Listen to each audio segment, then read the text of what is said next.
Hello and welcome back to the channel where we are building a video game from scratch using Love2d and Lua. We're on the temporary computer because my old one broke, right? Motherboard was 12 years old. The whole computer died. That was my streaming, my work computer, game dev computer. So we're on Mac at the moment, which is my other work computer. So we're on the transition to the framework desktop, getting off Windows on Omarchi. So that'll be in the coming weeks as it gets shipped to me. It's already ordered, so just gotta wait and then set up the new computer. But in the meantime, we don't have certain stuff on the stream, like stream avatars or the chat. I just got a little chat working up there, but I'm gonna continue on, I thought. Oh, it's because I'm not running my bot. See, like, I don't got my bot running either. We gotta get that node script working. Yeah, I won't do that right now, but maybe in the coming days for the Mac stream, because it could be a month until my new computer gets here. So we're working on bug fixes for the demo release today, like we've been working the past couple weeks. So there is a bug we're looking for, and it has to do with the dialog box on a openable treasure chest after you've opened it. So this is something Cavictus found, is that dialog boxes on treasure chests, once the treasure chest is opened and you leave the room and come back, then it's like the treasure chest dialog box is still interactable at a different spot than we even spawned it at. So that's what we're going to try to track down today. It is a little tricky because of the way we've done things with the dialog boxes and loading, but there should be a way where we can just say this dialog box is no longer active, so don't check collision for it. You know, something along the lines of that. So let's dig around and see if we can get it fixed. Oh man, I need some more sleep. Okay, here we go. Okay, so the one in question, I tested it with two so far, and it's busted. So there is a way we do this, which is we have a dialog box object that tells you what the text is for and where to interact with the dialog box. So we have a table called a .dialog box in every scene. That's this map 3.5 dialog box, because we're saying at map 3.5 we're going to put the magical elixir dialog box right there. So the problem is we have a thing for a treasure chest that says once you've interacted with the treasure chest, it's now opened. Therefore, if it's opened, save that status so that you can no longer open a treasure chest if it's opened. But we need something similar for the dialog box, because like if the treasure chest has been opened, we should not be opening the dialog box for that treasure chest ever again. So we don't have a way that we're currently handling anything like this. And one tricky thing with our implementation of the dialog boxes is that since dialog boxes or NPCs can be in a different scene, we needed a way to like be able to manually remove a specific dialog box from a given scene, and that meant that if we do a table dot remove on a given table, that it reorganizes the indexes for the previous items, or the surrounding items. So if you take out one, then all of a sudden dialog box at index 3 is now the next dialog box, which can screw up everything. So all that to say that what we did was kind of like hard code in this parameter here. This last parameter on a dialog box object is the index that is the index of the dialog box. so that we can say, oh, take out 2, but that doesn't affect 1 or 3. It just took out 2 or whatever. So that we can manually index into them instead of just trust that the magic garbage collector assigned an index that matches the same thing over time, which it just doesn't. So we do need we need a way to, I mean, so like this is kind of what I'm saying, where it's like once we know once we've interacted with a certain treasure chest, like the green tunic, to give the green tunic. So we need a way to say, okay, well, if we're on that green tunic, we get the green tunic, then we need to also go into the dialog box table at the given scene we know it is, and then remove the index that is appropriate, which in this case is index 1 for this health elixir, so that we need to take it out of the .dialog box, but that's the first step. That'll fix it for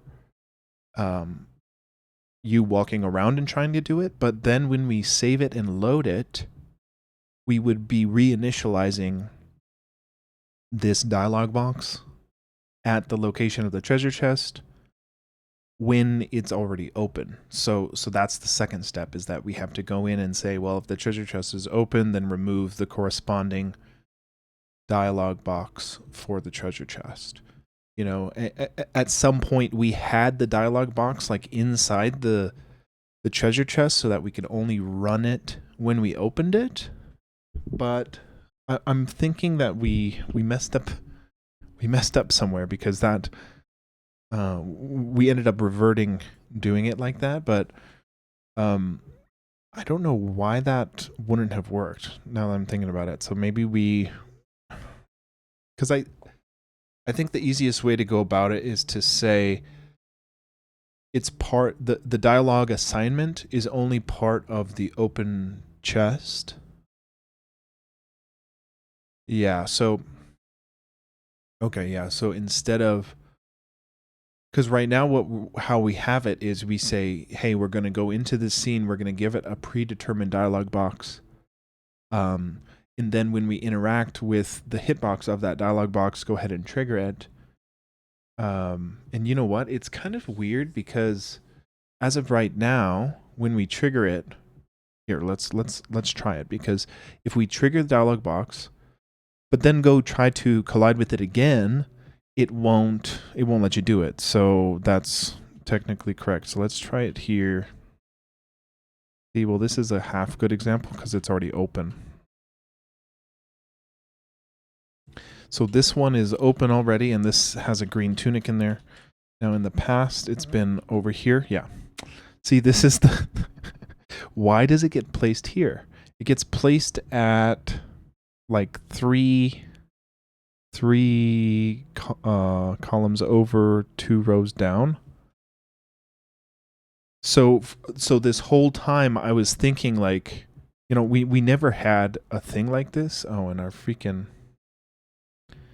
This is unforgivable with the Mac OBS here. It just gives up recording the screen capture, and I never know when it fails. But there we go. Yo, Cavictus, what up, dude? Cavictus, the screen cap just fails randomly on here on Mac. So I'm trying to keep an eye on it so that it doesn't lose audio, but it just does it randomly, so I don't know. It's going good. We're trying to find the bug you found, actually, which is the dialog box that doesn't move. You can re-trigger the dialog box. So what's weird is I thought this was fixed because I only thought this was fixed because if we go up to a treasure chest again, for example, and try to interact with it, it doesn't let you. So in my mind, I was like, okay, great, it's gone. But it wasn't gone. Cavictus found that the dialog boxes were just here for some reason. So instead of putting the dialog box in this given scene, I'm kind of thinking we just give the dialog box to the specific treasure chest And when we open the specific treasure chest, that's when we can cue the active dialogue ID to be the right dialogue box. But then we don't have this issue, which is then the dialogue box is being placed in the scene still, even though it'll never read again. Okay, so that feels like it's like a not so difficult fix, but it depends on how we've implemented the active dialogue ID, because there's a handoff that happens. Oh yeah, there's a switch that happens in the scene transition that takes the active dialogue ID so it knows how to render and basically pause the game except for the animated tiles. So, oh my gosh. So what do we do?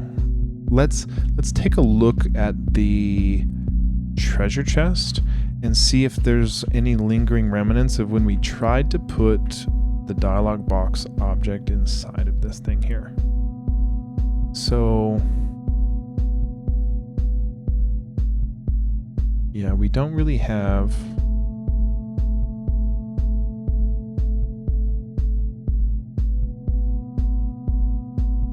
I am thinking here, let me think of the other way, which is if we don't try to add the dialog box into the specific treasure chest, because anytime we do a treasure chest, we're instantiating this code, right? So like if we put up every single different dialogue for every single treasure chest, well, I don't know, man. At the end of the day, the code has to come from somewhere, right? So I think we just worry about getting it working. But let's say if we don't put the dialog box in the treasure chest and instead we do the same method we've been doing, which is just in the scene with the active dialog ID, then I think what we need to do is have some kind of flag for dialog box objects to be toggleable or not. Yo, hey Kavictus, thank you for the bits, dude. I don't know why my alerts aren't on. I normally get alerts for that, but thanks, dude.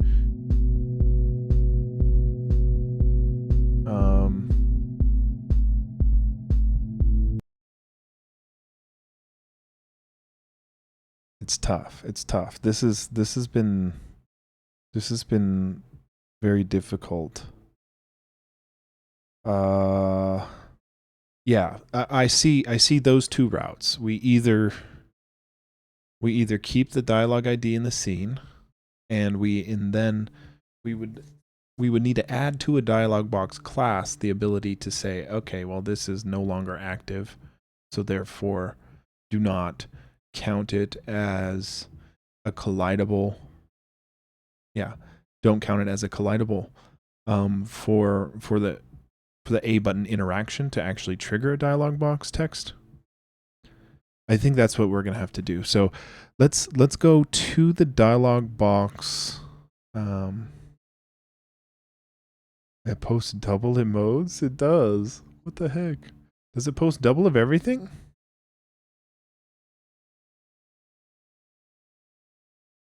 Double everything? I think that's a... Huh.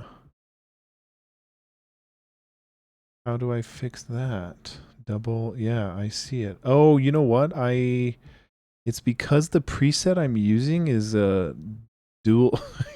Damn it. The preset I'm using is a dual channel chat preset.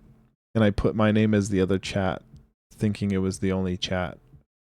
Dude, Kavictus, you gotta start closing your eyes sometimes, dude. You don't have to do this. Okay, so if I just take off the secondary channel, then is it back now? Do I get... Oh god. Did it work now? Okay, I think that's it. It's still... Oh my god, dude, this thing froze again. Okay. Does that work? We were frozen. Okay, it's working. Okay, we got single chat. Wait, no, dude, wait, it's still double chat, right? Oh god, dude, we might just have double chat. Oh, you know what? I think I need to save this and then copy the new URL for it.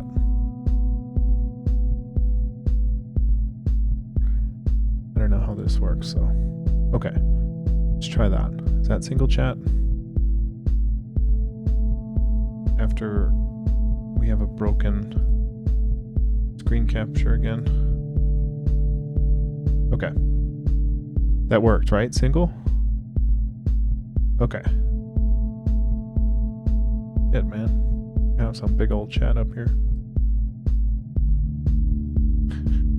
Fixed. Okay. All right. So, yeah, Cavictus, just close your eyes. Close your eyes so I can be done this century sometime, please. Okay, I think it's so hard to get it.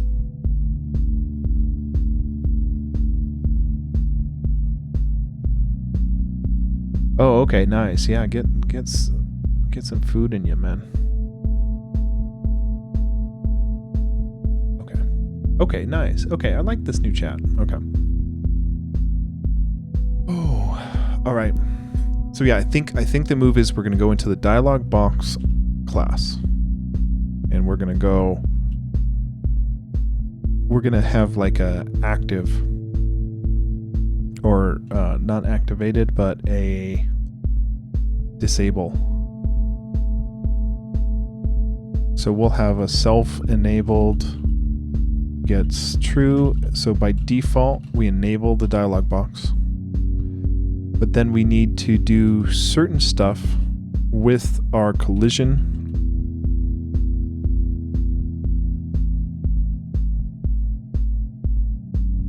So we have this dialog box detection right here. So we're cycling through our dialog boxes, and if it collides, and we're not already activated, so we would say we just need to add one more clause to this and say, and the enabled, and it is enabled, right? So we'll say map at our scene view, current map row.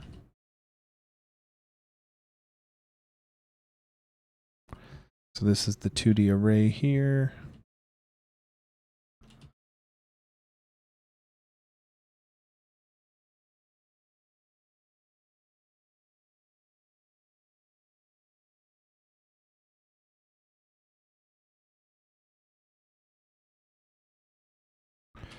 Okay, so by the time we actually activate the dialog box, we check if it's enabled or not. So what this should give us the ability to do is once we open the chest for the green tunic, for example, then we know, okay, well, I'm going to set this dialog box enabled to get false, so that if we do end up colliding and pressing the action button on the same spot, or the different spot, which the bug, I don't get why the X and Y of the dialog box gets reset after. I don't get that, but hopefully by making it enabled like this, we don't check collision with things that are actively disabled. So that still leaves us needing to save the state of the enabled field of any dialog box object that is related to items, and saving. So a lot of the things that a lot of the times when we get an item, we made a decision to save the player's game upon getting the item, so that if they make it to the end of the dungeon, they get their tunic, forget to save it, then fall down a hole and die. They don't have to go back and get their tunic. You know, so we made a call about that. So as long as we stayed true to that convention, we can add another similar convention of saying, okay, well, if the green tunic was unlocked, then the dialogue box is no longer enabled, so go ahead and turn that off. So we ignore collision for it. You know, I guess the alternative is to table.remove the dialogue box completely and not even add this next conditional. And we would just say, okay, well, we're just going to remove it by the index we know it is. And then there's nothing to collide with because it's out. But then we still need the to load where we say, okay, well, if green tunic was saved, yeah. I guess I am kind of leaning more towards let's not even have the enabled field and let's just remove the dialog box because we don't want it. I mean, we don't need it and we don't want it. So instead of just keeping track of its state, we're just going to remove it. Yeah, we're just going to remove it. So let's do this where we don't have to ask about the enabled status. And then we'll go ahead and remove the enabled init. And we'll just table.remove upon a successful open and save. So let's go to our dialog box object. Go to the enabled field we made. Delete it. And we're going to go, yeah, we're going to go into,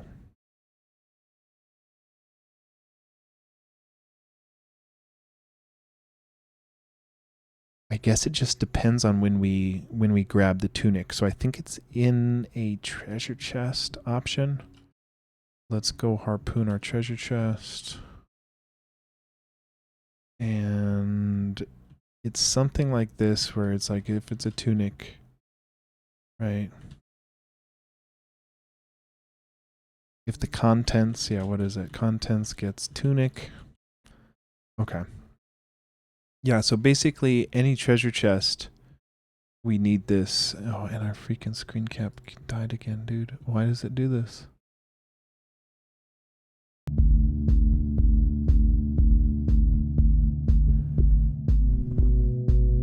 There's got to be a way to get this more consistent.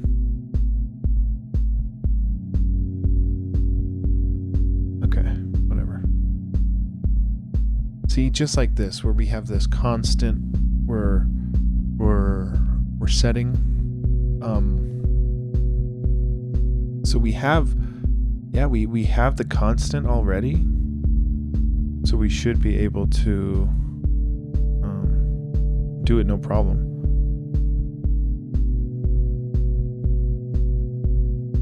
Okay. I think this is okay.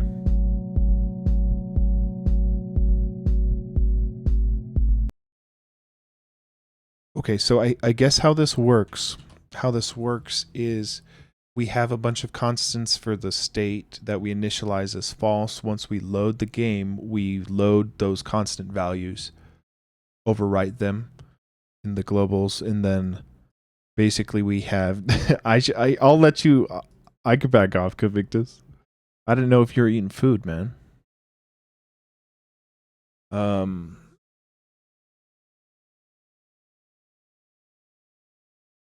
Yeah, so we overwrite the globals.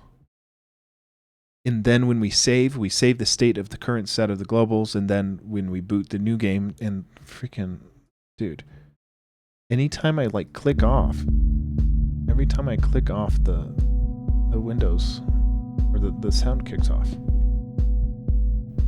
Okay. So yeah, every time we load the game, it defaults to wrong values. It loads the correct values. When we save, it saves the updated constants, or not constants, but globals. And then the same thing, reinitialize to defaults, load correct, overwrite with correct values, and then save new values at time of save. So all we need to do is we need to just table.remove a specific index from a specific dialog upon a specific boolean being flipped of these green tunic chest or magic potion chest or tome chest. We don't have a fancy way of removing it. Maybe we could make a little method No, I don't want to do that. I don't want to worry about that. Let's just table.remove at the index we know it is. So it's when do we want to remove it? We want to remove it not when the game saves, because you'll go into the show off state, and then I think it saves. It's basically upon once we're closing the dialog box ID.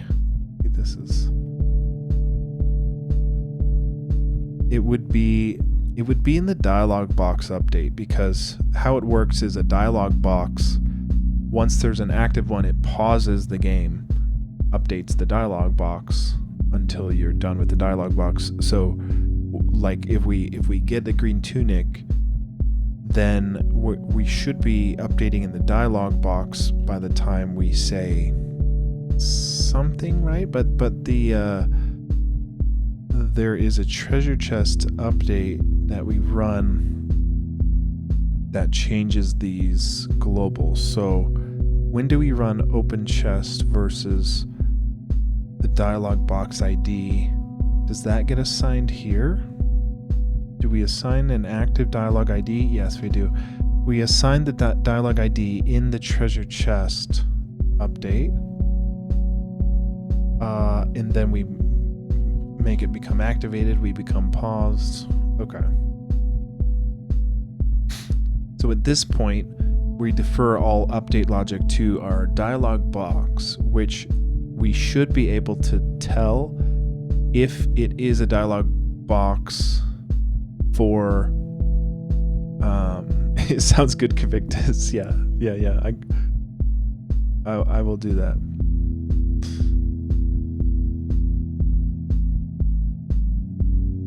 Okay.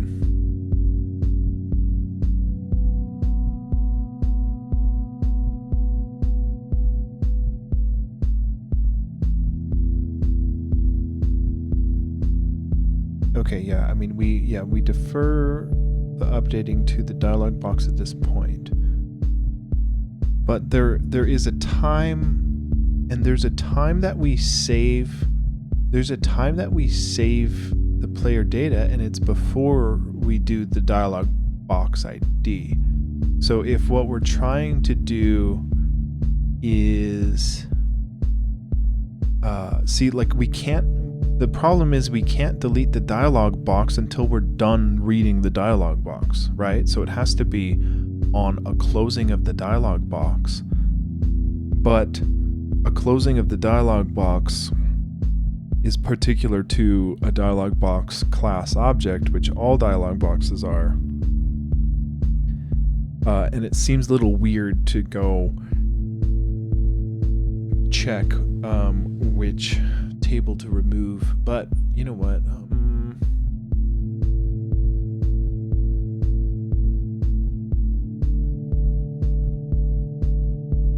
We have to make sure to use the explicit index in the table.remove method. See, look, right there. The audio just killed off, and I just saw it die.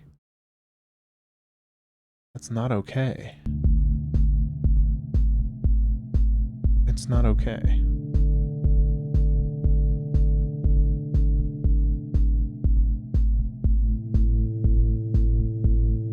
Because that's also the video freezing up too when it drops like that. So I really don't like that it does that.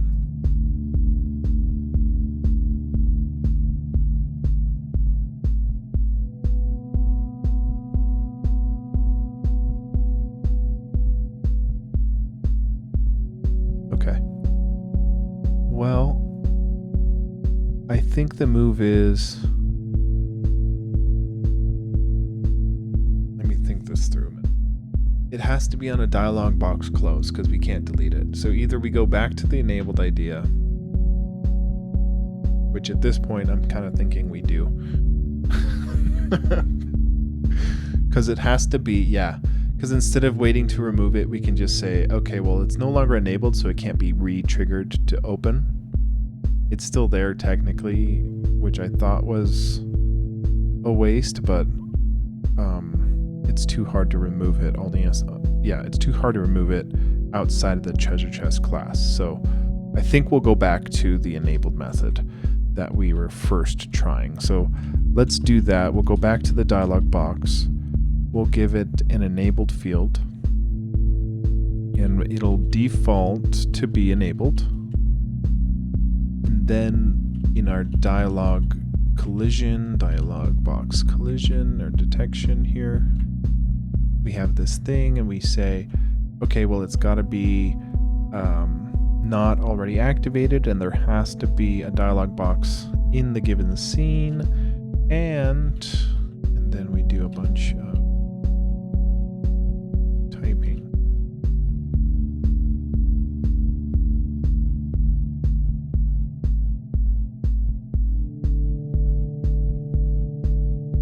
Okay, and this is where we index and test that enabled. So it has to be an enabled dialog box in order to become activated and in order to set the scene's active dialog ID. So anytime we open the treasure chest, since it's already been activated, we can just say, okay, well, now disable it. And then if there's a collision again, we won't reactivate it, which is exactly what we want. But we need to have the load. The save and load needs to account for this. So when we ask if this is enabled, go ahead and do it as normal. Then we should have to also go into our treasure chest class. And when we do these things and we're at specific scenes, which for this, let's just try it for green tunic because it's right where we saved. We say, okay, well, our green tunic chest is opened. Therefore, we need to, and we can build this out backwards, right? We say, well, we need to say enabled is false, right? But what needs to become no longer enabled, and it is the dialog box at index whatever. So we know it's a dialog box at an index of something, and we need to change it to be false. But which dialog box is it? And we can see when the green tunic, it says there's a green tunic of strength. You can now feel strong. So there's a thing that we say right here, and it says you've got the tunic of strength. Now if you look at the last parameter here, it's a 1. It says nil and then 1. So let's take a look at our dialog box class and see what it is. So the nil was NPC and the 1 was the index. So since it's index 1, all we have to do is we know it's index 1 enabled. So that's what we're trying to turn off, and we know the map in scene, so we should be able to just say, okay, well, I know we're looking for the row of 4. Column of 11, the dialog box, and it's right here. So let's do this. So 411.dialog box, and we know it's a dialog box at index 1, becomes no longer enabled.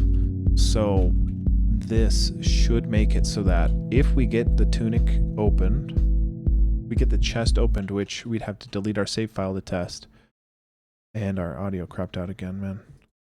This is horrible.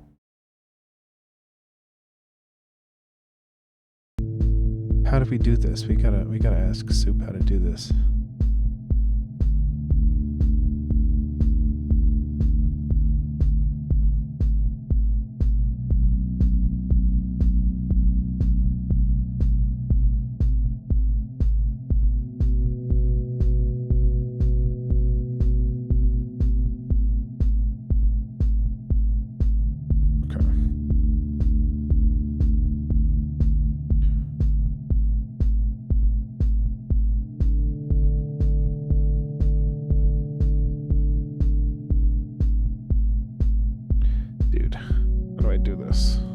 This is not it.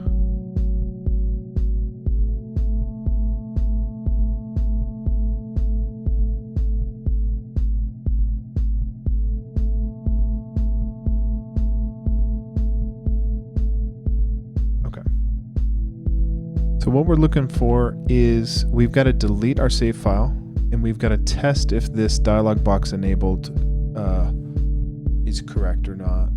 So this is, you know, this is what we would have to do upon a successful load if Green Tunic was opened as well. But we don't know if this works just yet, so let's just try it.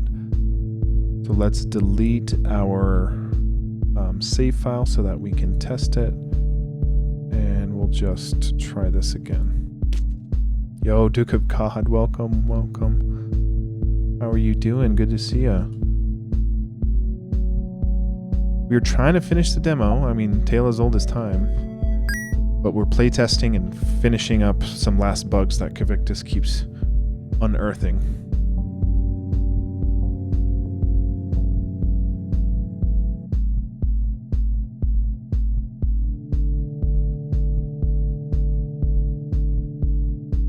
My computer is broke. My stream computer and development computer is broken, so I'm on a Mac setup right now, so not everything is configured like I want.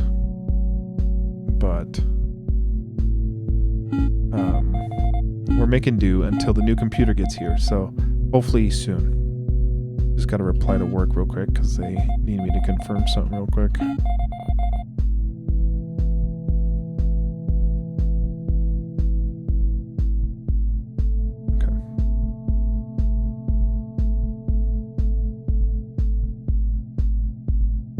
Yo, TJ, what's up, dude?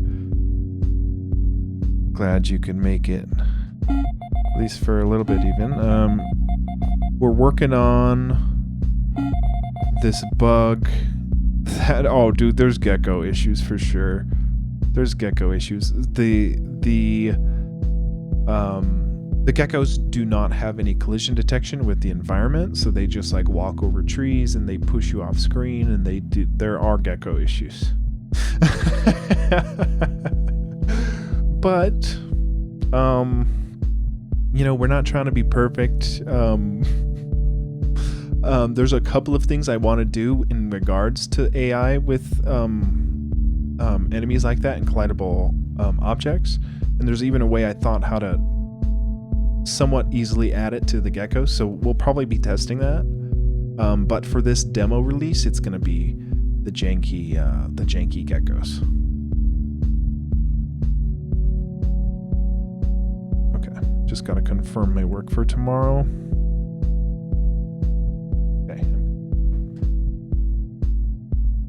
Okay, so we're testing whether or not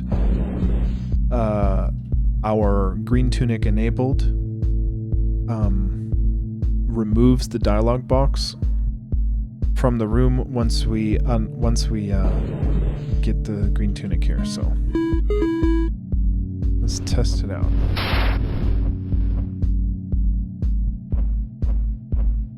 It's like I'm torn because it's like we have to play test, right? But it's like then if I give myself cheats, sometimes the cheats I give myself mess up me actually finding these things. Duke of God, there's in the Discord, which let me get a link real quick. My chatbot's down on the computer right now, so I'll have to give you a Discord link.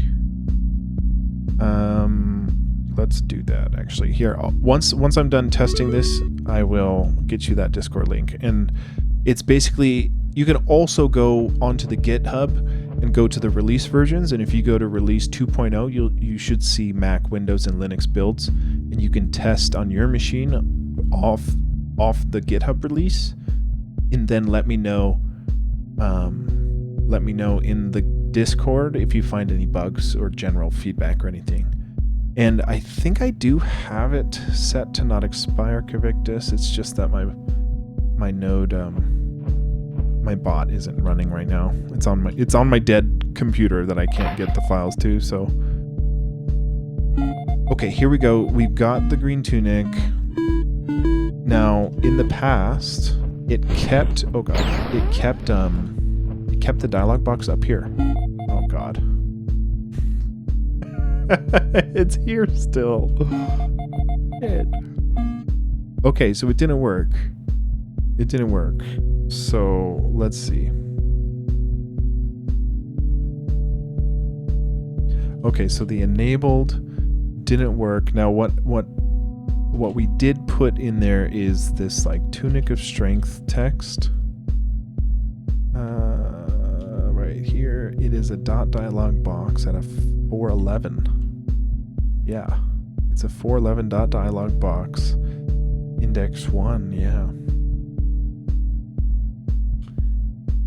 So yeah, it should have said, yeah, that should have been it, because that makes it no longer enabled. And then when we do a dialog collision, we check if it's enabled or not in the dialog detection right here. We say and has to be enabled in order to set the active dialog ID. So that isn't working, which isn't good.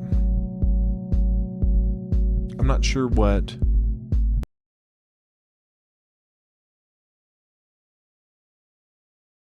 So I guess what's happening is like we're still being able to active that dialog ID. So that means that the dot enabled isn't getting called, or there might be too many conditionals in here. So there's a if collides and not activated and enabled. No, that should work.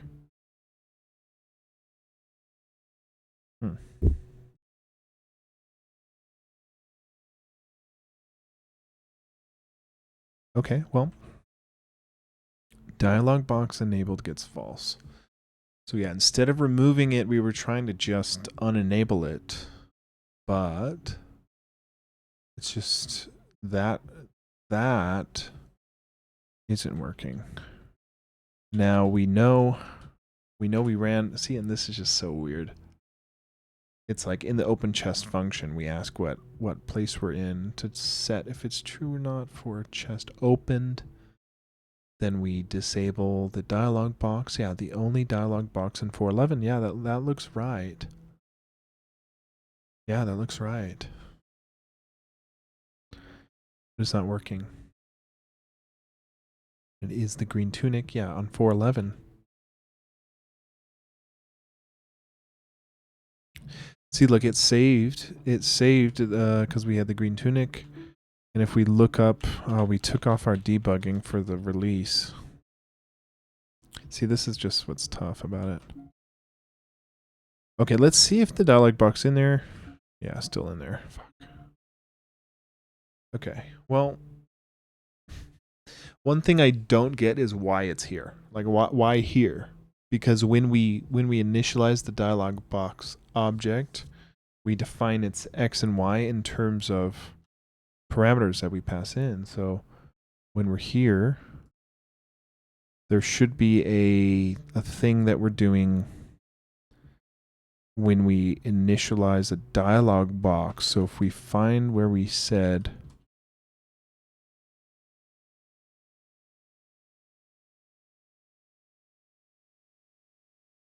okay, so it looks like, see, look right here, the first two parameters, we give it an x and a y. So this is actually, yeah, this is very strange because we don't, actually,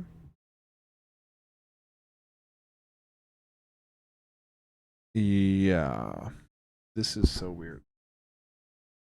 So how is this even showing up correctly inside the treasure chest at this point? I guess, oh, you know what? It's because, okay. Literally magic. Yeah, literally magic, Cavictus. Because what happens is the treasure chest is the thing that assigns the active dialog ID. And the dialog box has an X and Y. But once you open chest on a treasure chest that is in the room of a green tunic, then it triggers it triggers that save, but like it triggers the active dialogue ID for index 1 in the treasure chest, regardless of the position of the collidable dialogue box. It just puts it here. So I'm partly I'm thinking is like, well, maybe all we have to do is just make the dialogue box off screen so there's no collisions with it. So if we give it a negative X and a negative Y, then it'll be off screen for collision detection for trying to interact with it. But it's on screen, or it's in the dialogue box table, so the treasure chest has access to set it as the active dialogue ID once you interact with it on the right page. Sorry, the capture fell again.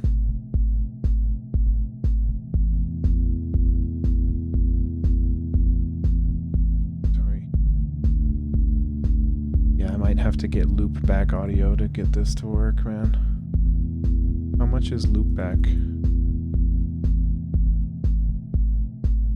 Because what sucks is like this is just the this is the temporary computer till the new computer gets here, so I don't want to spend too much time or money figuring out any of this. But the fact that the audio keeps crashing is just really crappy. So I'll try to keep an eye on that. Okay, so this should be okay now, because what we did was we put the dialog box off screen, so there's nothing for us to collide with. But we should, you know, so that should fix the issue of it showing up like this. Yeah.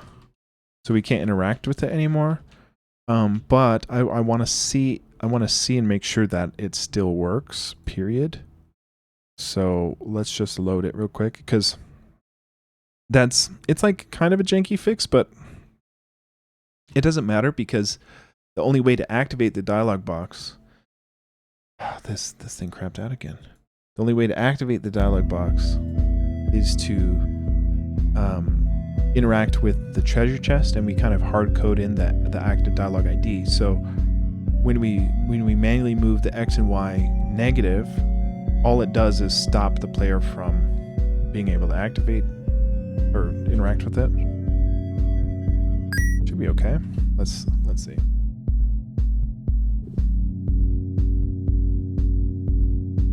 Okay, so what we're really trying to do here is just get to the dungeon,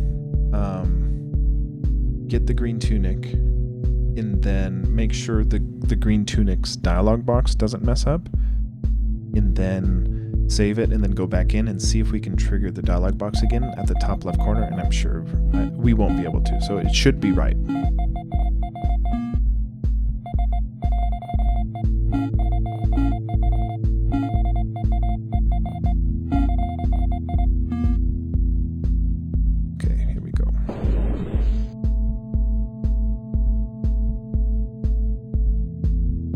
Oh, you know what? Oh, Duke, I forgot to get you the Discord link. Here, I'll get it to you. Let me just do this.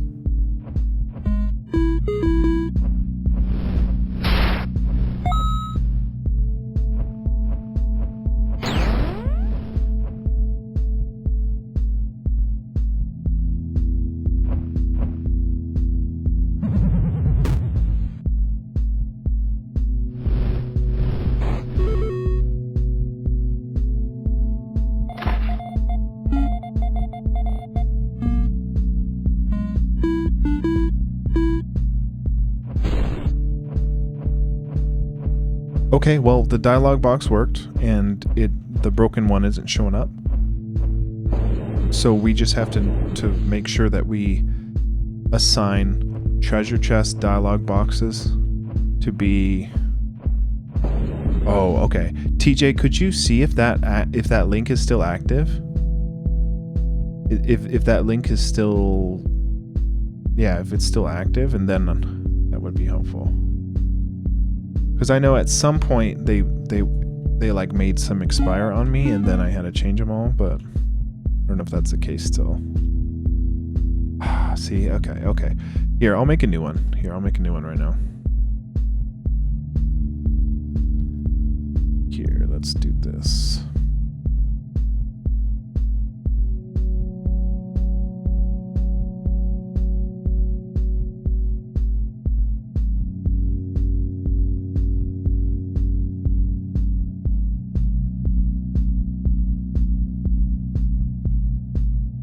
Okay, here, I just made a new non-expiry link.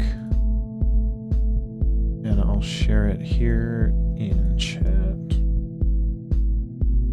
And I'll put it up on my Twitch as well.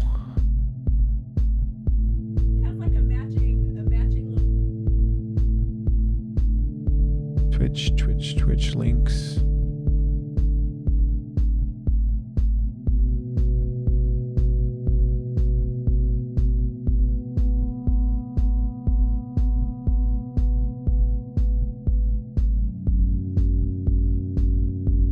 Here we go. Okay.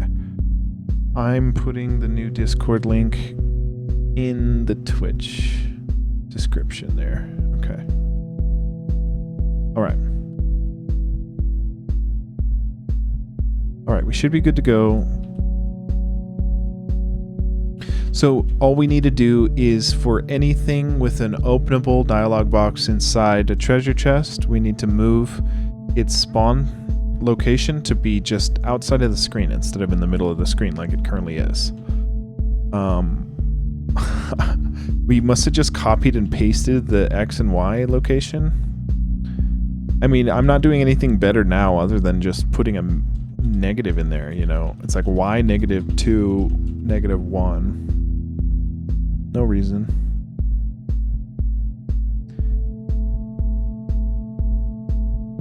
Treasure chest, dialog box. Okay, so there is a magic potion as well that we don't have. So we need to find the potion so we can also, what is it called? Yep, health elixir, and same thing here. It's literally just a negative. Because what happens is we're hard coding in the actual ID of the active dialog box, given the treasure chest open. So we don't need an X and Y for the dialog box because we're not even doing detection for it. So that should be it. Because there's nothing else. Let me think. There's nothing else we can open that triggers text. The loot, which we should have done, right?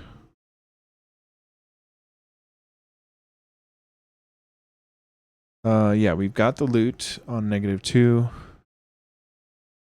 Okay. We've got the tome, we've got the tunic, we've got the potion. Okay, I think that's it.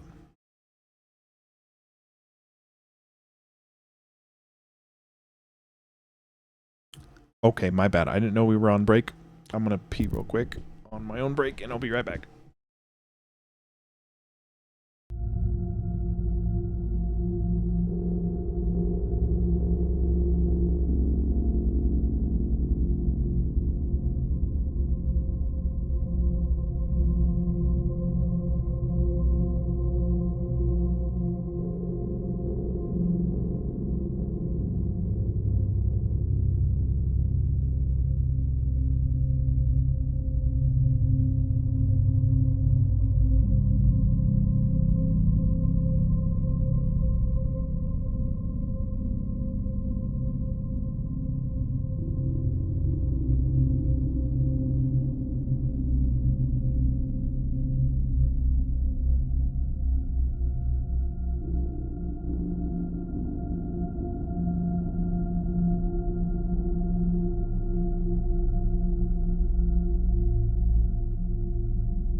Okay.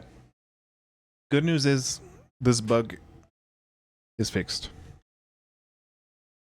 We do need to remove the old fix that didn't work, which was the enabled. And we'll do that also for the dialog collide. Right here.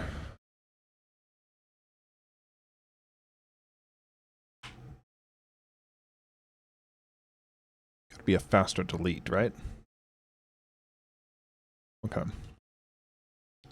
Let's see. Get diff. All we did was change the X and Y on all the dialog boxes that have things. We need to go into the open chest method on treasure chest and take out the enabled.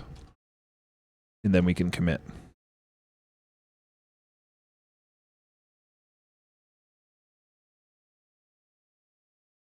Right there. No longer enabled.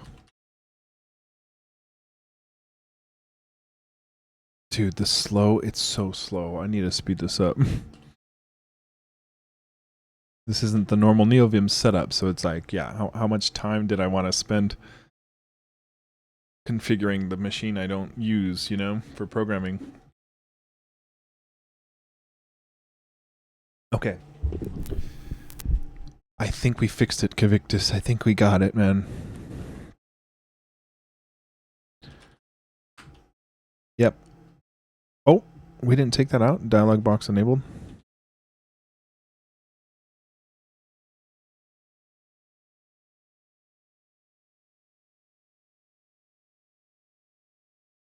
Okay.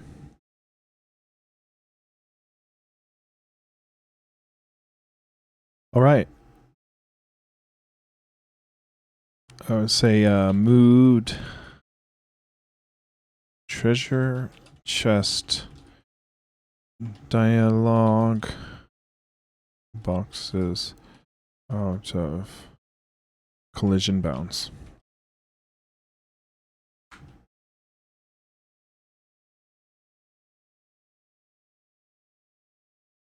Sounds good, TJ. Yo, thanks for hanging, dude.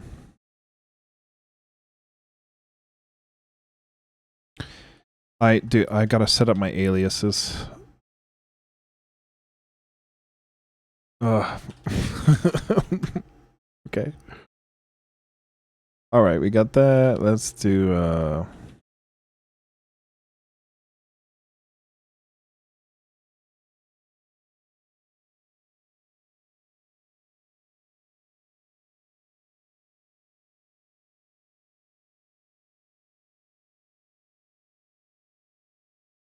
the new computer is a framework desktop, so I want to make a video about it when I get it. Probably just showing off the build process. It's really simple, but I think it'd be cool to film a little something for it. Okay, we got it. We got it.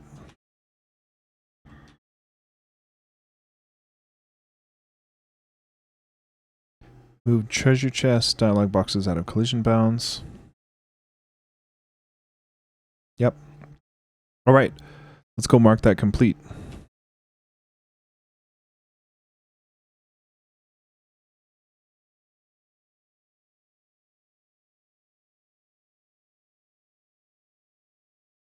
Okay. Boulders. Oh, boulders reset. Oh, shit. We need to do that. Boulders reset. Shit. Okay, we just have to double check. We should have, yeah, that one's fixed. We do need to fix that still. This one. When you use the bed, oh, never mind. Not that. Tunic.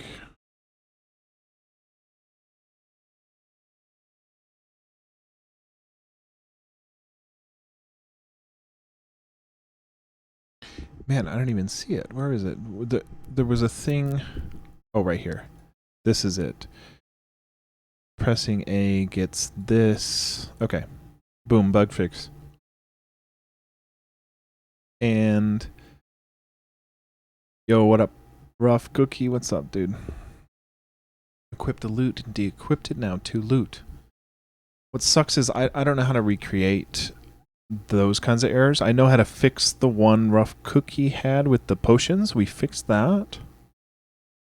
Let's dive into this boulder reset. This shouldn't have happened, so we need to just make sure the boulder shortcut saves on a save and load. And then, yo, thanks for all the shout outs, Kavictus, probably. Thanks, dude. Yeah, let's work on the boulder reset, and then we fix this. We do want to fix this this dialog box as well, which will take some testing. Other than that, magic replenishes despite the fact you have no money to sleep. Wow, I didn't know that. Does nothing if you've got A, but when you used A and use the yes with B button, character goes to sleeping state. Does it really? Okay. Well, okay.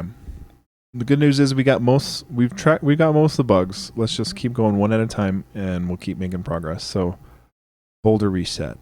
So how are we doing this boulder reset as of right now? Well, we have boulders, which are pushable objects. And dude, that is so weird. How'd you find that?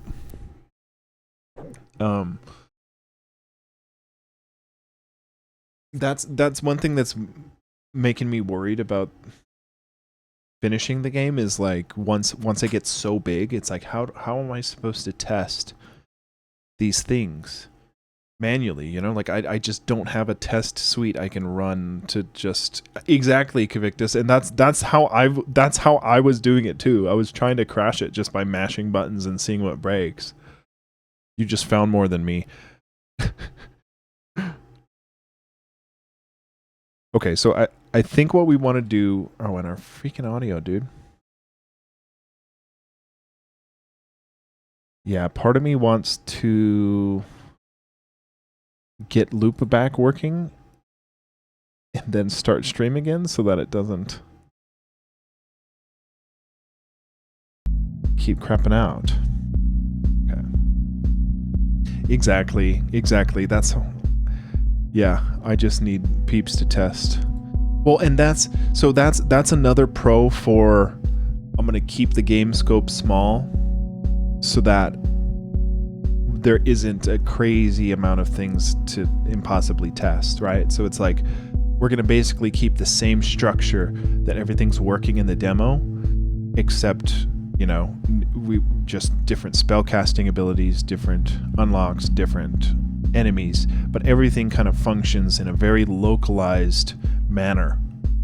So if we test it and it works in the localized manner, we can kind of assume that in a normal play it should work, you know, as long as we can test each part individually.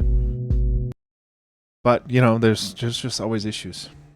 I do think it'll be easier after getting this out, though. Hey, Soup. 20 months. Thank you for the sub, dude.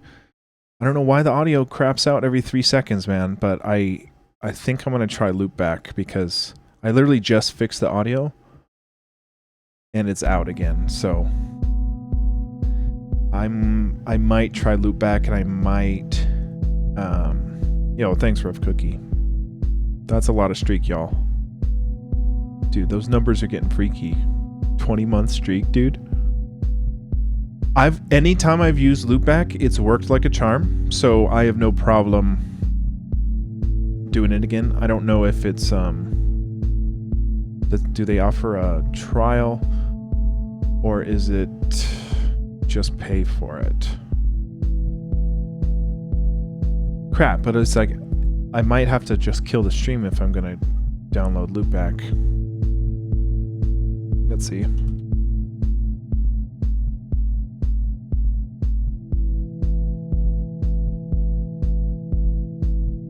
Okay, it looks like we can do a trial, which hopefully my new computer gets here before that.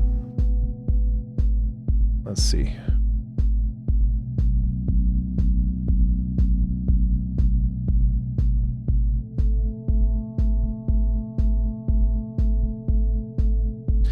What? Arc plugin. You're gonna have to make me restart for that, aren't you?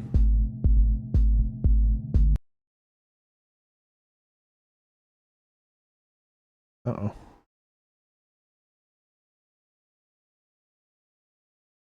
This could work.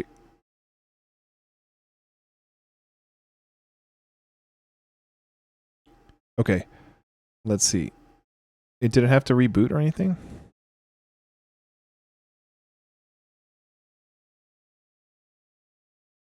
Sometimes if Sonic Pi crashes, Sonic Pi needs to like fully crash.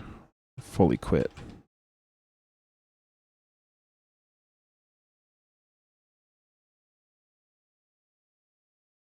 Yo, thanks for the level 1 hype train, y'all.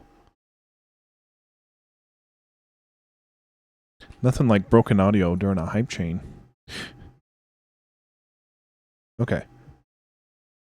So how do we do...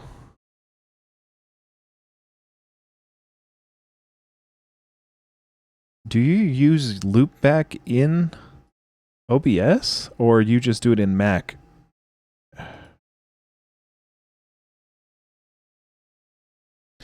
Yeah, just keep...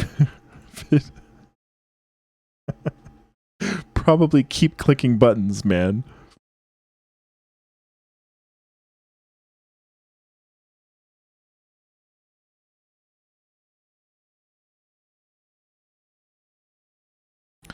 Whatever. Okay. Yeah. Yeah. Okay. Source.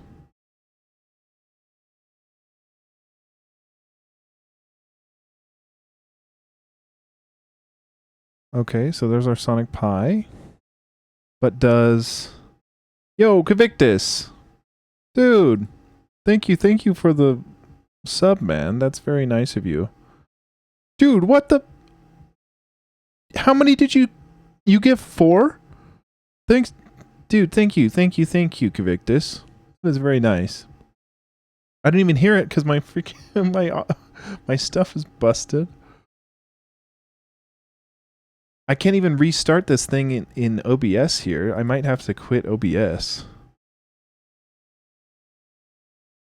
I can't seem to... Okay, audio input capture, that's my F6. And then the screen capture is what doesn't have audio. Uh-oh.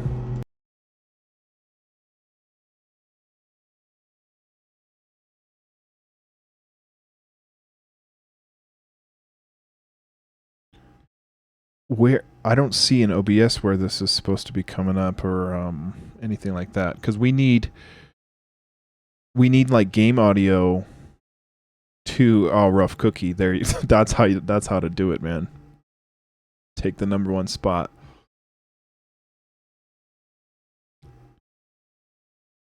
Oh my gosh. Okay. Well, still nothing, right? We need to add an audio capture.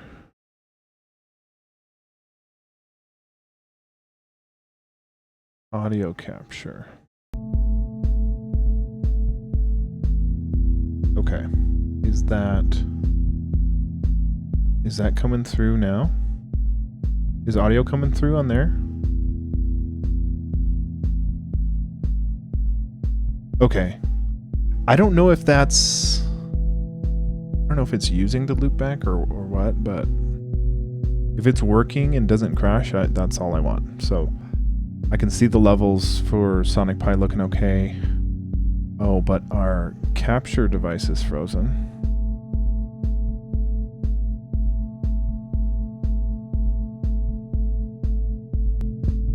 Okay. Jeez, man. Okay. Think that's okay? Okay. Let's run with that. Thanks for the hype train, y'all. That's awesome. Double audio.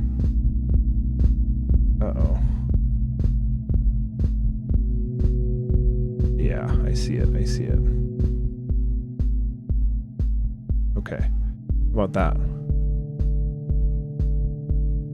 Test. Okay. That looks right. Okay. Cool. Thanks, Soup. I mean, I don't know if Loopback was helping with that or what, but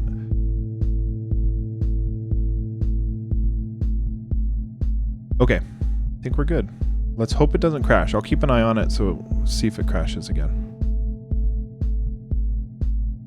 Okay, we need the boulder reset fixed. So, okay, cool. Oh, what do we call it? We call it shortcut. Dungeon shortcut. Desert shortcut. Okay, so this is how, yeah, and this is weird, right? I mean, we came up with a way to effectively save the boulder's positions upon solving the puzzle, right? And we did that by assigning 3 of the 5 boulders a key item status. And basically,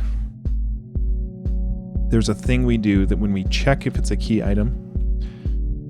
So the difference between a normal item and a key item in a boulder sense is that key items don't reset their location upon a scene transition.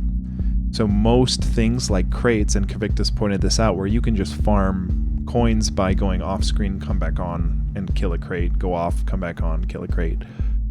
Because the crates respawn and the location gets reset. If we don't pass the key item parameter to a boulder, it will be a non-key item, and that will just get reset to the original initialized point every time there's a scene transition. So there's 3 boulders. There's 3 boulders that are a key item, which means they will stay out of your way, because when you push the boulders, basically the 3 boulders required to push out of the way to unlock the shortcut, those are locked so that you can push them out of the way, and then when you come back, they're there. So then the only difference is if X amount of these key items are in their moved positions, not their original positions, then when we save it, we say, okay, well, this shortcut's unlocked. And then when we load it, we say, okay, well, if this shortcut is unlocked, let's update these key item boulders to specific places. So that's how it's working. So something in that chain is broke, since Rough Cookie was able to not have the boulders save on a reset. So I call it Desert Shortcut, and we do it right here where we say, dude, this is I already don't like how we do this. Oh, we got a hype chest.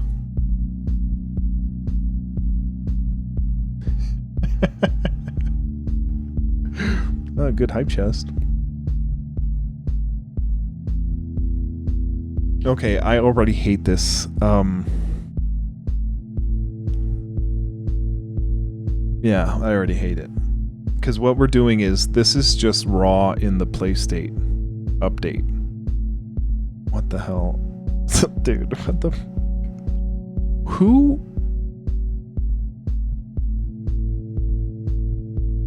Oh, nothing came, Kavictus? You participated, you started it.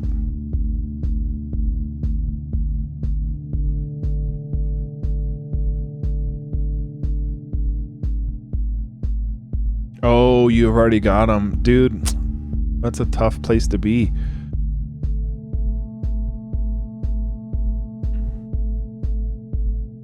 It's hard being the coolest on the block. Okay. So there is a time where we... So look, this is how we're doing it. We have an event trigger that we dispatch, and we say, okay, well, let's boom, solve the desert shortcut. And what it does is we flush out all the old boulders, and we initialize them in specific spots. So what oh my god, Kavictus. Dang, dude. That's amazing, man. That's amazing. I want that that putting one. I got the I don't have the you missed one.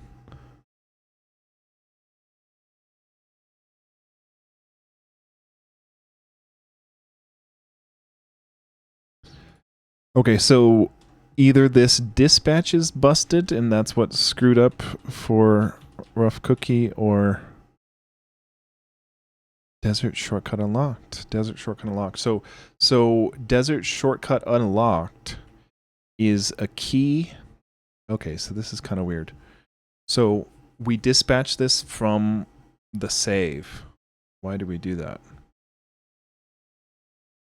Or the save data has the load, so this has got to be in the load function. And we're saying if there is a desert shortcut unlocked that is equal to true. Yeah, so this should be, yeah, this is in the load. And then we need, this is weird because we dispatch it in the load. So when do we save that key of, oh God, where is it?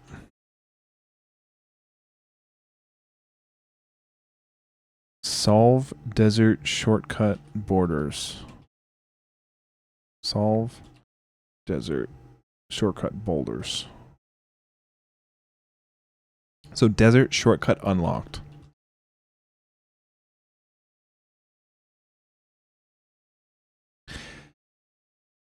Okay, so so this is how it's triggered.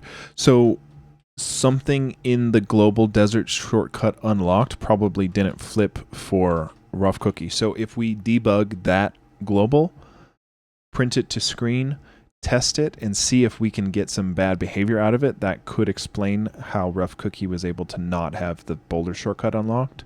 So let's start there. So desert shortcut unlocked is a global that ends up happening to be, dude, my go to definition is busted.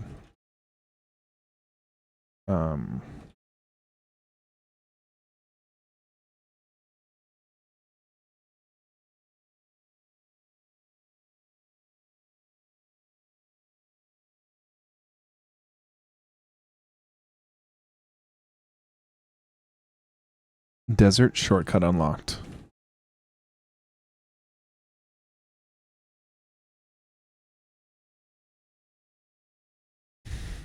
Okay, so we initialize it as false in the map declarations, and we only trigger it. We trigger it true once, and we only trigger it true here if we're in our play state, if we're on the map with them, and we check if the first. Oh well, that would explain it. I mean, we're only checking if this first boulder is moved. And we're seeing if the boulder is moved and if it's equal to an x of column 2. Yeah, column 2. And a row of column 5. So if 1 is equal, not equal. If it's equal to its spot it originated in, only one, boulder 1. So let's see. Yeah, boulder 1, because this boolean's what's covering whether or not we're loading it or not. So if this isn't getting tripped, let's see what boulder 1 is here in 7.5 collidable map objects. It should be in the solve desert shortcuts. So here, this is weird. Well, when do we initialize it first? Because when we do a table.insert, does it append? Does it append or prepend into the table? I think it just appends it.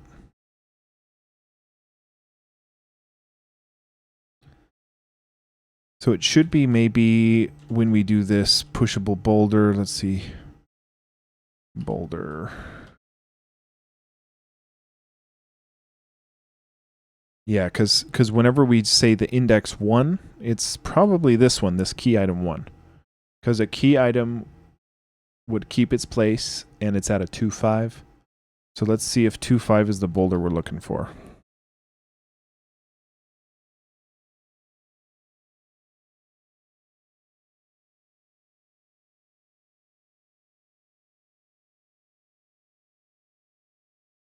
Okay, 2-5. Yeah. Basically, yeah. Okay. So basically how we're doing it is we're saying actually right here. This boulder, 2-5. The boulder at index 1. If this thing is in this spot blocking this path, then desert shortcut unlocked is false. And if it's anywhere else, it should be true. So let's debug print that and see if we can get it working. So in our play state, we're going to come in here and just print up some stuff. And the stuff we're looking at is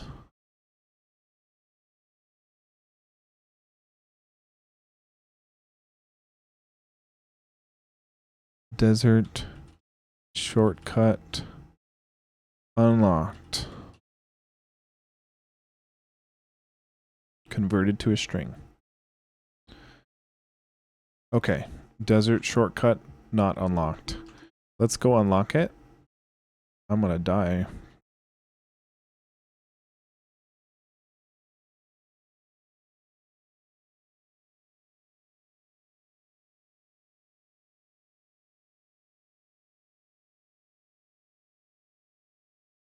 Oh no. Dude. Oh, dude. Oh no.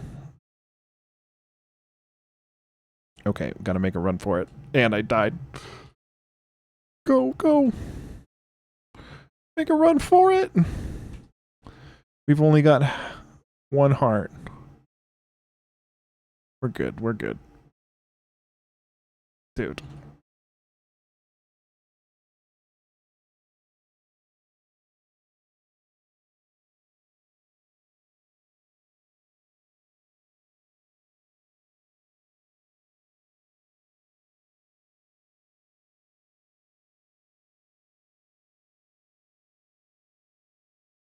Oh, lordy. Oh, he's gonna... Oh, I'm dead. All right, dude. Well...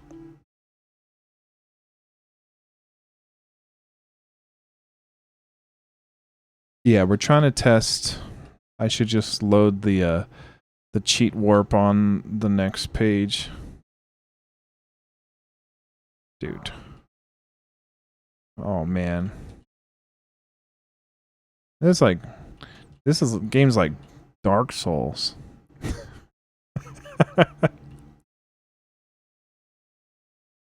This is a Souls-like. Because I keep dying.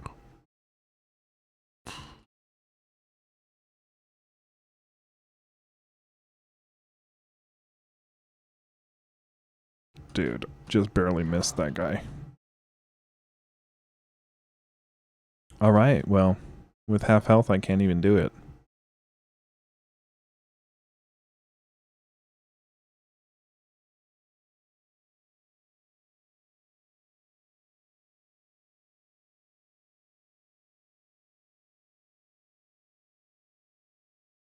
Get my ass kicked, man. It sucks because if I tweak the Monas to be a little more forgiving, then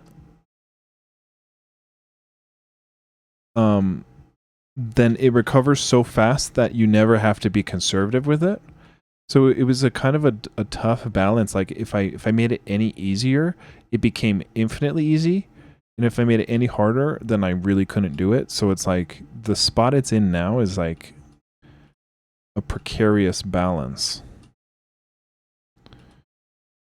I'm over here getting a freaking health potion to deal with this.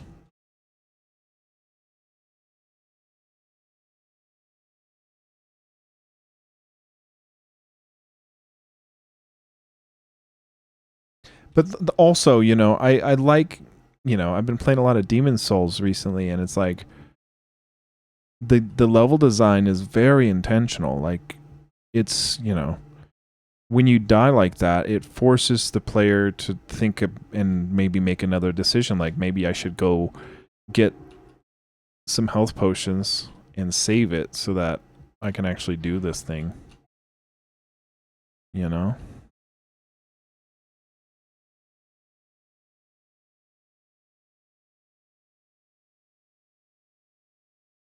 I do want to add some like passive buffs to the game somewhere, like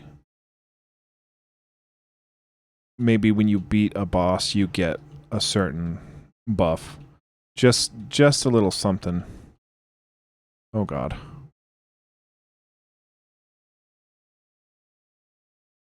Okay, we're good. We're good. We're good. I also justify this like if this was easy, the game demo would only be 30 seconds long, you know. So so gonna give the people something to aspire towards. You know, get those upgrades. Get that health potion. Okay, here we go. The shortcut. The shortcut.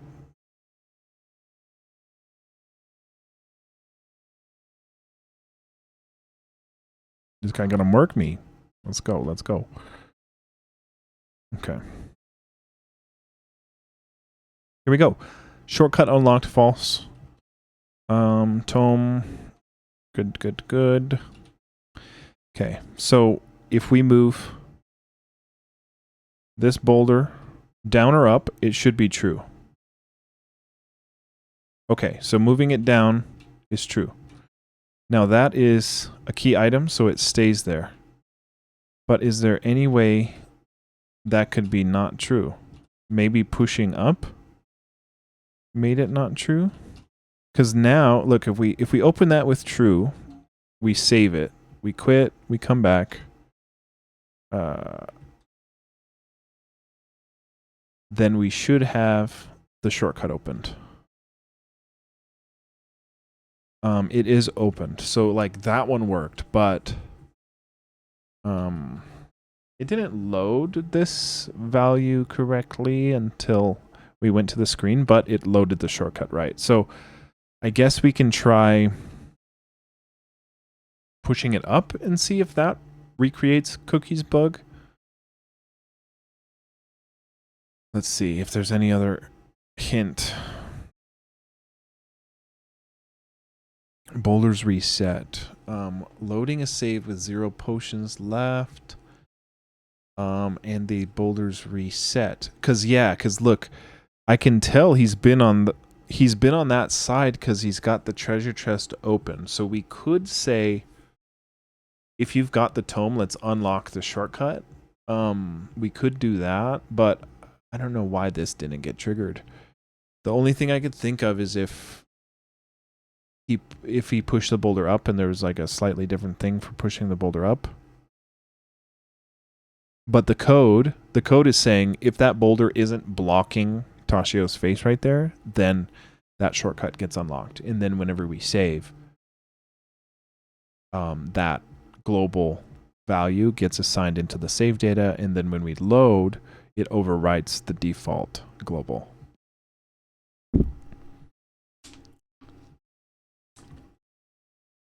So, and I very much, yeah, Cookie did not go right and up through the caves because that going that way through the caves is a death sentence because of the bats.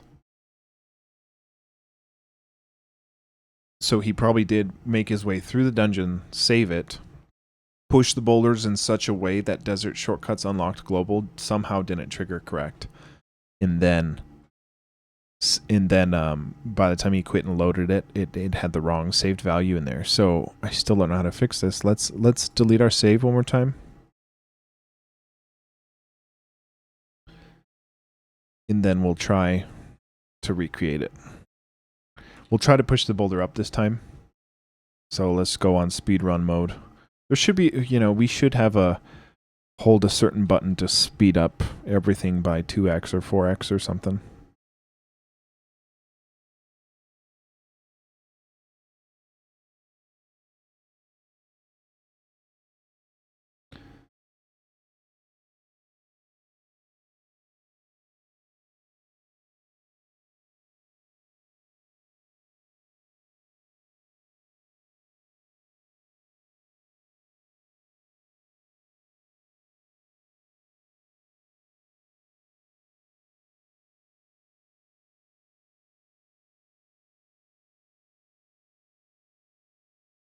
Okay.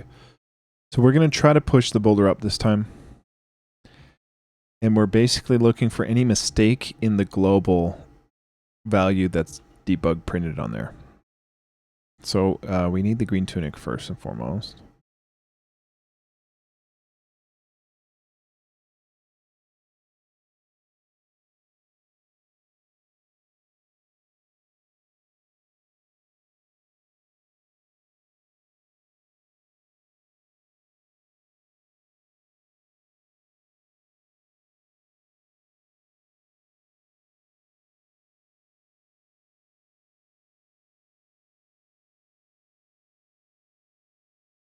I would like to fix that red render issue here for the character element in the show off animation. I hope that wouldn't be difficult. I don't think it would be difficult.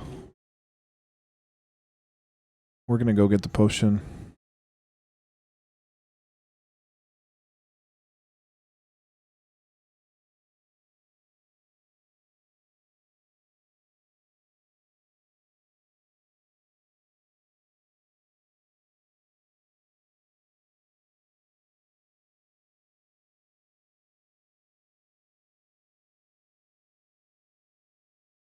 Okay. So now we're going to work our way through the dungeon, try to push the boulder up, and try to see if we can recreate Cookie's bug.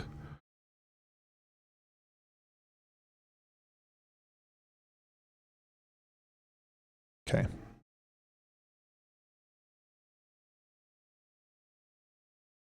So, reset blocked. Let's try to get our way over there and see.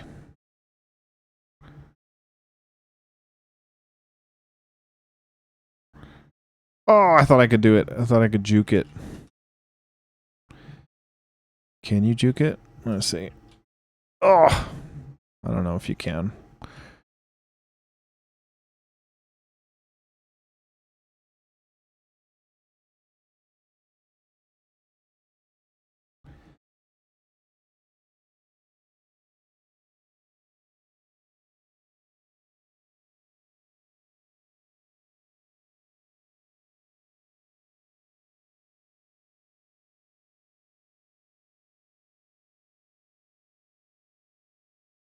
Lucked out with fire placement on that one. Dude. You really do have to be generous and let it regen.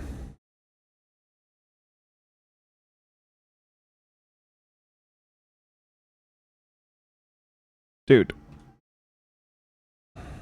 Okay. Made it through the dungeon. All right. Let's see if we can screw up.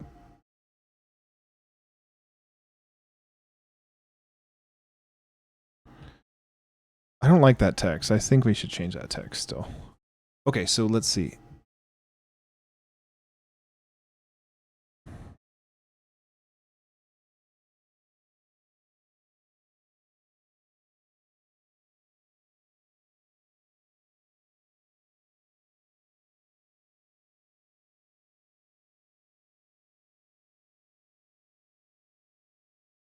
See, because that boulder moved. Here, let's see this. Put it back in the way. Turns false again. Huh. Dude, this should be working. Cookie, I do not know how to recreate this issue. Because if the boulder was here and we were able to save it here, I would assume, yeah, if we walk back to the other side and save it, the shortcut would not be unlocked. These boulders would reset. This one won't because this one is a key item. But that also means, and there was an issue here where if we push it into the wall there, then go to reset it, that one actually got reset. Oh, that could have caused it. That could have caused it if what you did was, well, because then you wouldn't have, well, no. Because if you pushed it here, you're stuck. Oh. It says the shortcut's unlocked. But then when we come here, it says it's not. So if you push the boulder to block the shortcut, it technically is unlocked if you save it. So if we go and save it and load it, it would load it unblocked, which would probably be incorrect, but you know, I don't really care. Like, I just want, if the player has gotten past the dungeon and got to the tome here, I want them to basically have the shortcut unlocked. I don't really care that they didn't push the boulders in a specific way to move this so that they can actually walk this way. Because now if we save it, it's good, and then the key item is stuck, so we can't test it. But if you push the boulder even to block the way, then it gets reset when you transition into the scene. Let's try to reload it and see.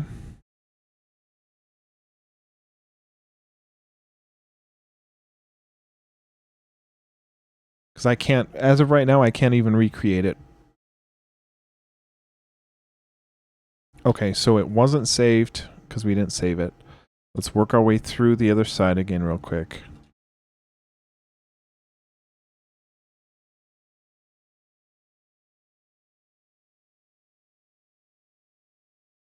Oops.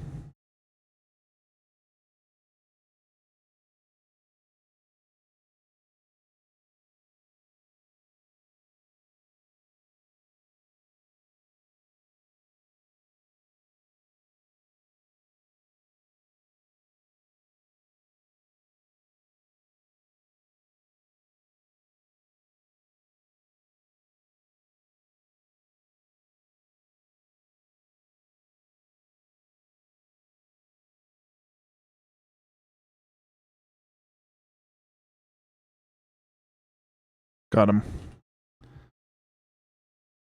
Okay, so what I want to try to see is, instead of actually going through the shortcut, which I'm pretty sure Cookie did go through the shortcut, so I don't know why it was the wrong value. But I want to test this where it says it's true because the brick was not blocking the initial path. So technically, if we block the way there, then come around here and save it and load it, it should... Oh, actually, this is going to be a death sentence. Hold on. Going backwards. Yo, thanks for hanging, Soup. Thanks for the sub and everything. Oh. Sounds good, dude. Good stream today, too. Oh, shit!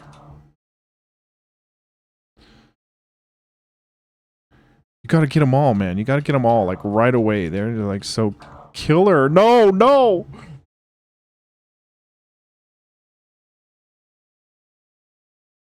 Okay, well, look at that, though. I saved, or I didn't save. I unlocked the shortcut or I pushed the boulder that way, and then I died. Then I came back, and it said... Oh, this is jacked up, dude, because now I can just push this right through.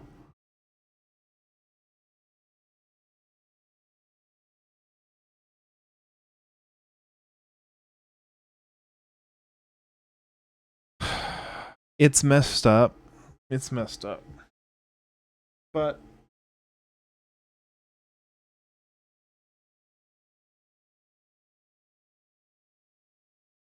yeah, it's messed up, but there's so many factors to consider with something like this. And I had a lot of issues designing it.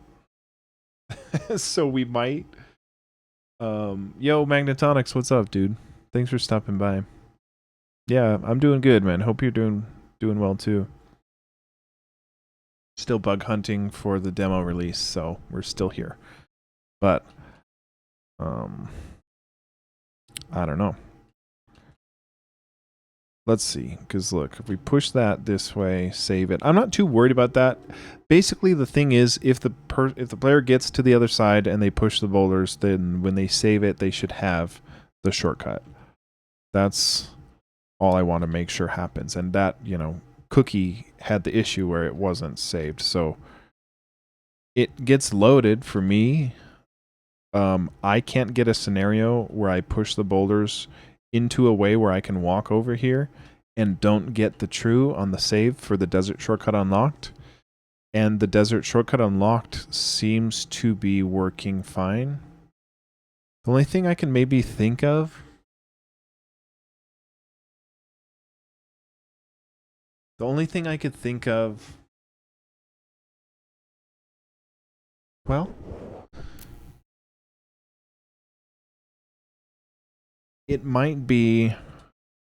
Let's say Rough Cookie walked in here, pushed his way through to the other side, and then... Yeah. I'm thinking what happened was you unlocked it, and I'm assuming you pushed this bottom boulder up, because once you push this bottom boulder down, since it's a key item, it always gets stuck down there. So I'm thinking you might have pushed the boulder up and then came back and maybe well, I don't know. Because then if you would have pushed it... I'm going to have to try it again, man. Here, let's load. Try it again. Yeah, and I've never seen that issue, so as far as I knew, I had done that part right. See, we need to... We can't make this false easily and save it. So I might have to just restart.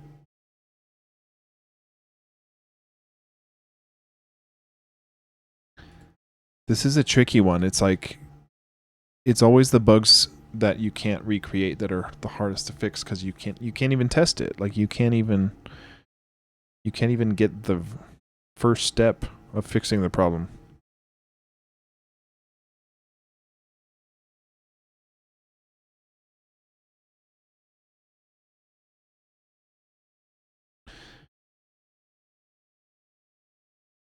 Oh my god. See, look, the element render didn't mess up on the show off there, so I think it is the element render we need to fix.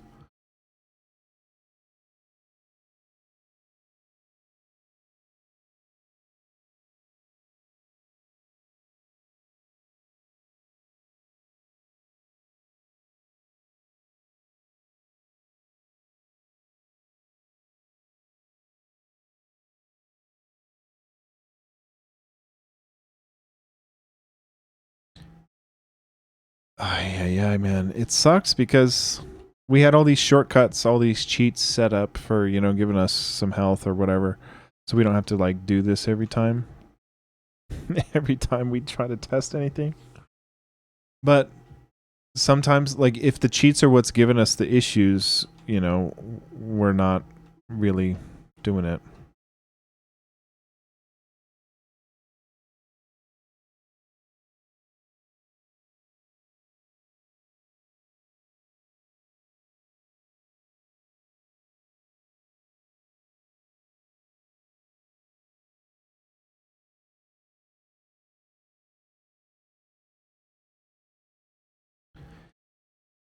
Because in order for cookies to be messed up, this value we're printing would have to have said false when it should have been true, which means that he had at some point probably gotten through. Oh, you know what?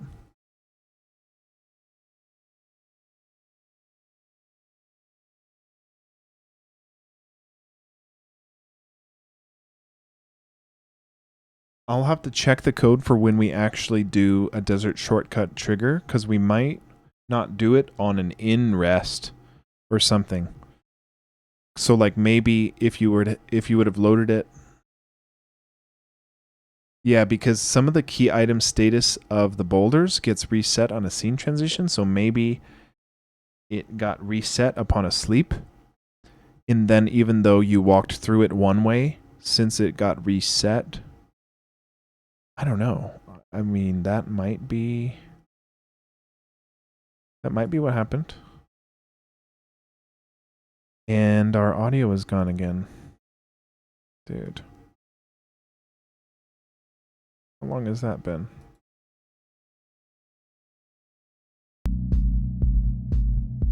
Test. Okay. This is awful, dude. I've got to redo this at some point. And our screen setup is frozen.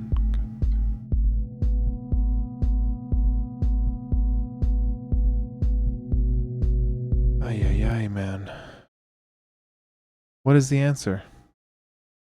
Streaming has been awful on every platform for me. We've dropped 16,000 frames. Okay.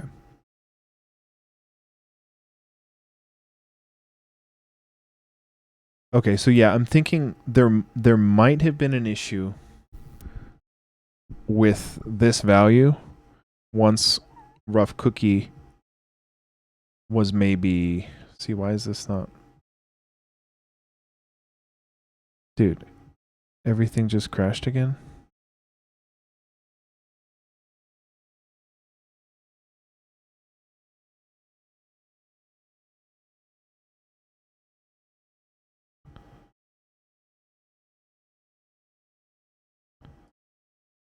Oh, dude.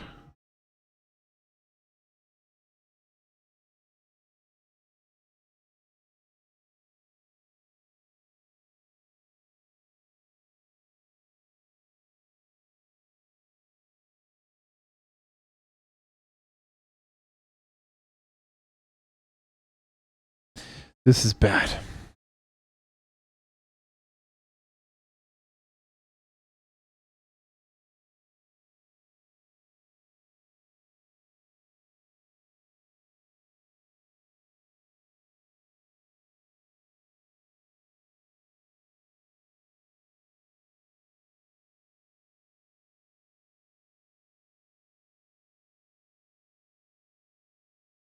Okay. Jeez, man. Technical difficulties much. The audio crapped out again. Okay.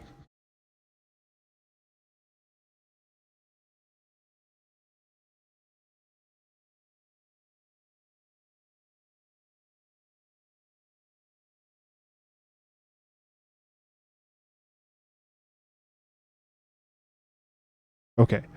I don't see any of my audio coming through. My mic is coming through, but not the system.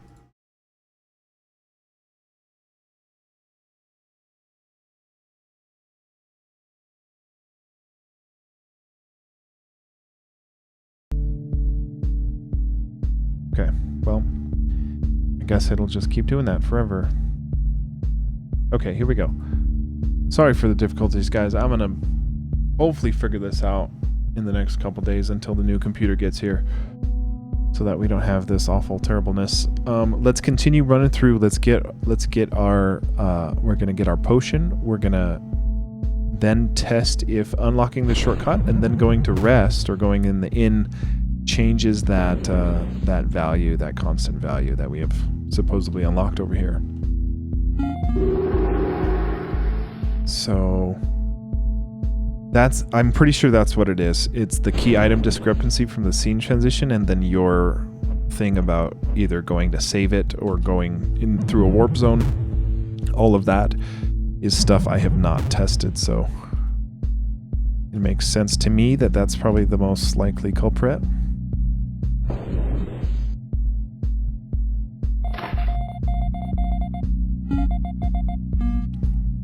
Another thing we can do is just save a backup of, hey, I just have a tunic and I just have 10 health and I just saved it and whatever. So maybe we can do that too.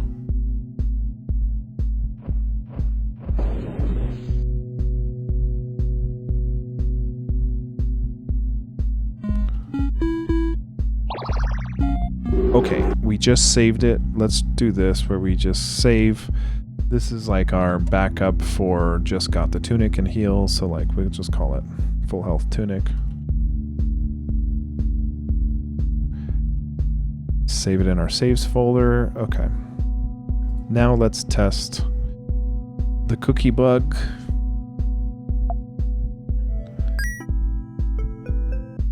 All right. So we're going to fight our way through, get on the other side, and then test.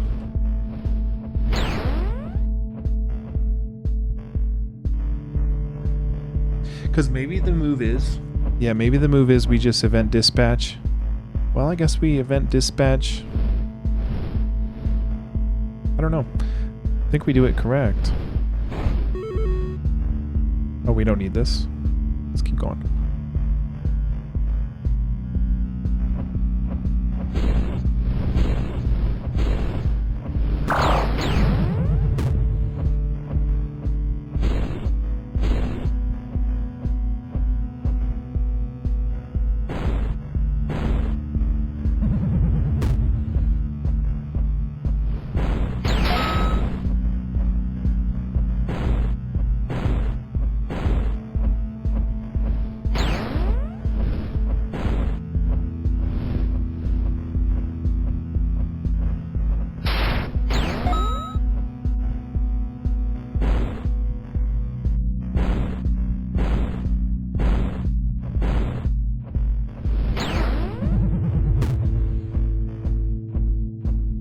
Okay, here we go. So we're going to look at the debug value at the top left there. And we're going to assume maybe Rough Cookie pushed this boulder up. Just because that gives us a little more lenience in testing, but let's do this. We push this. Actually, that's like the one thing that screw us up. Let's just push this up. So look, let's say, fuck it up again. Oh God, we can't push it up now. Oh look, you can get this stuck. Uh-oh.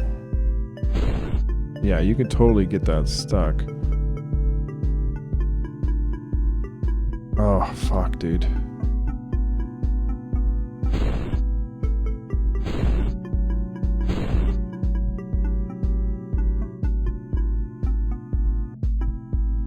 Because like the only thing is like if you push it here, technically that's the only right move because that made it unlocked. See, now it says true there. But then I come back and it's false. Now I could go to the other side and push it out because I messed this up so bad. But it's like I tried, you know, if you mess it up at this point in the game, you got to either go back and die and then it like, so like let's say we did this. It's not unlocked because we didn't push it correctly and then we come in here and die. Okay, we're gonna die by all these guys.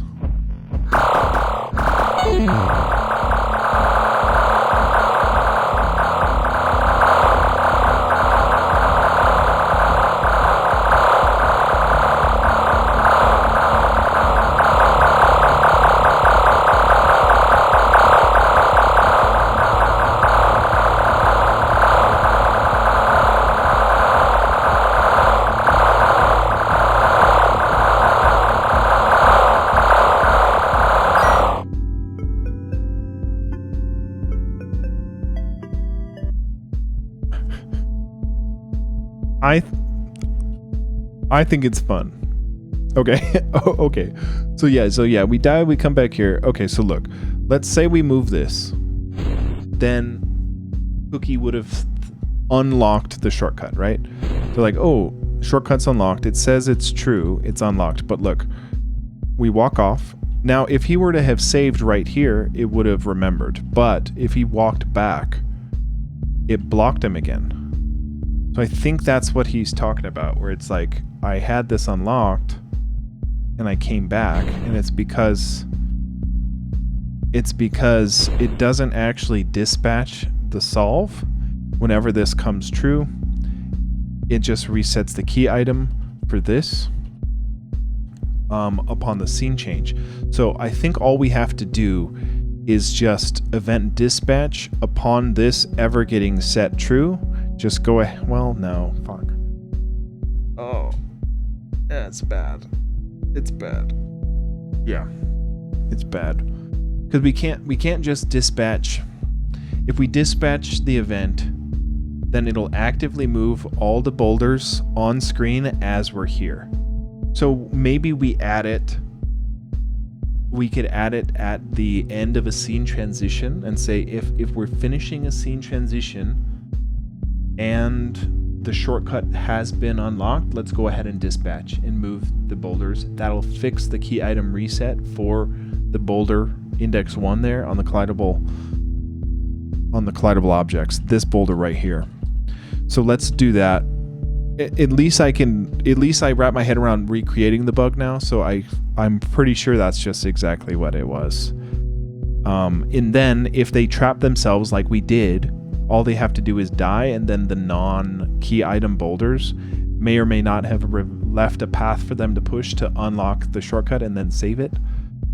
So we'll see. But I do like the idea of if they end a scene transition and the desert shortcut's unlocked, let's go ahead and dispatch it. Because we need it then and not on a save, because if they go and come back like Rough Cookie did, they need to be able to have the shortcut unlocked because they earned it. So let's do that. It will change some of the boulders positions upon leaving and coming back right away, but it'll unlock the shortcut. So that's just the solution we had. So that's what we're gonna go with. So we have this desert shortcut unlocked.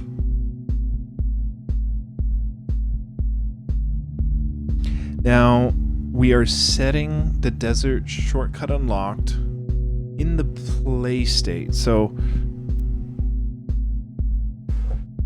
I think I don't like that it's just chilling in the play state update here, but the boolean is right? The value, the global enum here is right. So all we should have to do is do a conditional check upon a finished transition for a potential event dispatch, just like we do upon a save. So when we go to save it and we say desert shortcut unlocked, we say it's in lowercase, right? Desert shortcut unlocked. We do it right here where we do a event dispatch just like this. So this is what we want to do upon a finish shifting. So finish shifting, this is what happens whenever we transition a scene from one to the other. This finish shifting will happen. So what we want upon a finish shifting is by the time we're done, before we assign our new map, what we're going to do is do a bold or a desert shortcut. And basically we're going to say upon a finish shifting, we're going to just ask if our global is tracked. Desert shortcut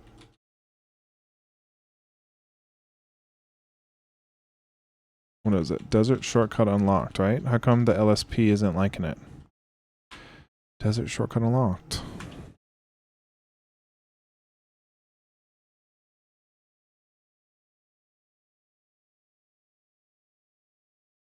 Then we want to dispatch our event here. Now I think is it desert? Yeah, desert shortcut unlocked. Okay. So when we finish shifting, we are then asking for the global conditional of if we've unlocked this shortcut. And that basically means, is the boulder that's blocking Tashio anywhere but the spot that's blocking him? And by the time we're done shifting, if the boulder isn't in that spot, we're going to go ahead and dispatch our pre-solved condition so that we shouldn't have this issue with Rough Cookie getting stuck. So over here now, this is still blocked. So it's a perfect chance to test the fix. So we're going to come in here, just run our way through.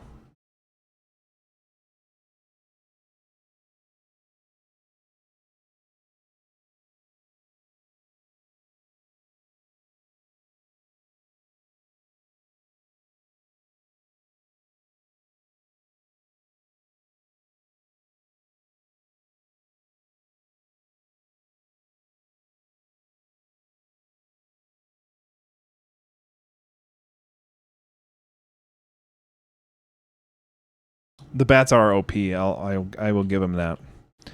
I blame myself because I made him, but also because my game is so short.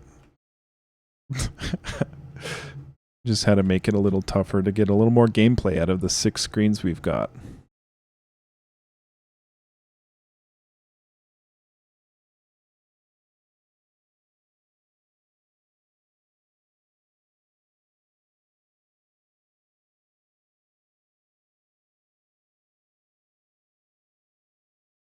That was good.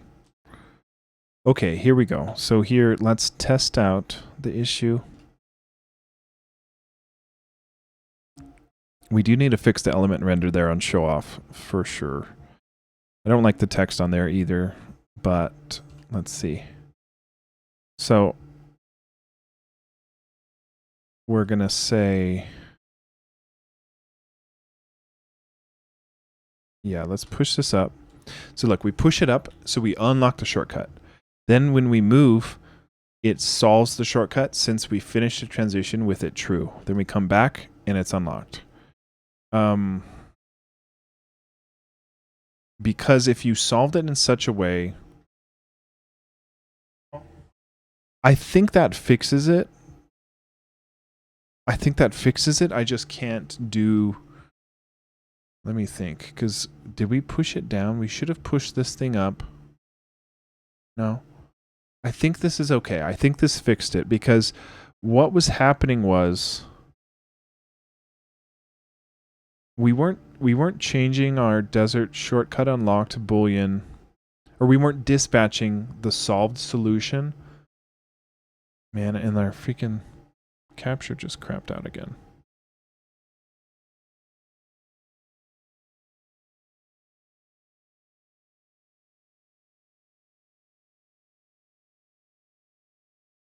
This is so bad. We've crapped out video and audio probably 50 times today.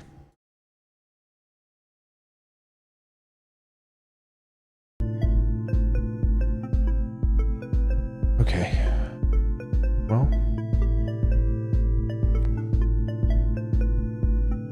Yeah, so I think what was happening was